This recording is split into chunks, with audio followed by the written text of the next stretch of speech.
exciting for me to go around to different communities and talk about this work, and just to see a real renaissance, I think, because that did not happen in Syracuse. There was no renaissance. I knew this was waiting for me.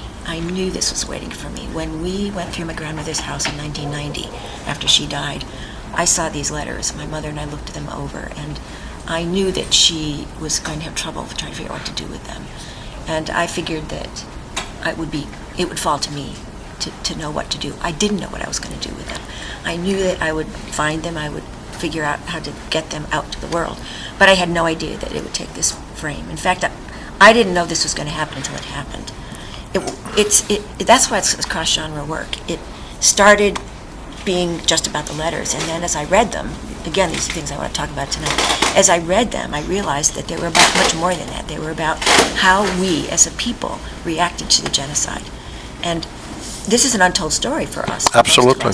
So how do we then frame this story and fit it into the 100 years that we have lived already?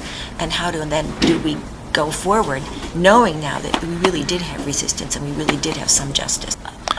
Desrosiers actually did an attempt at a comprehensive look at Operation Nemesis. Who is he? He was a French journalist, and he found this story, God knows how, but he did. And he came from France, and he came to Boston, and he actually stayed with the man who wrote the foreword to my book, Gerard Le Baridien. Yeah, he stayed there and went into the archives, because at the time, Le Baridien had access to those because he was the archivist there for the ARF. And so he took them down, and they looked at what they had, and they found some things, and some of that was published in this book. But they also didn't find a lot, and they couldn't figure out where it was. Well, when I showed him this material, I went to him and said, look, you had worked on this other book. I'd really like you to look at these materials, give me some feedback on what you saw. And he said, wow, that's where all this stuff was. It was Ernst Achaklian's files. So that's how this all came about. How do you count to the fact that you lived with him, you grew up with? That's one of the questions I want to ask you. And the family did not know anything about this guy, and you have to give credit to the organization that worked in such secrecy. I've always said the CIA could learn a lot from these men. If they just go and follow them around, the CIA would learn a lot about how to do a job and never talk. They didn't. He never said a word to anyone that I know of. I don't even think he told his son. And if he told anyone, it would have been Harry.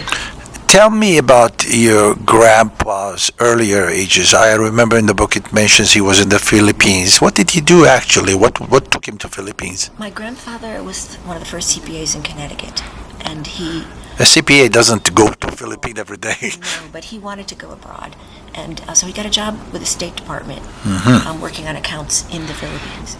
And he did that because he wanted to see the world. And he also wanted to go back to Armenia. He had not been home in 14 years. He left when he was 16 years old. So he wanted to go back and see his family. And of course, this came right after the new Constitution in 1909, right?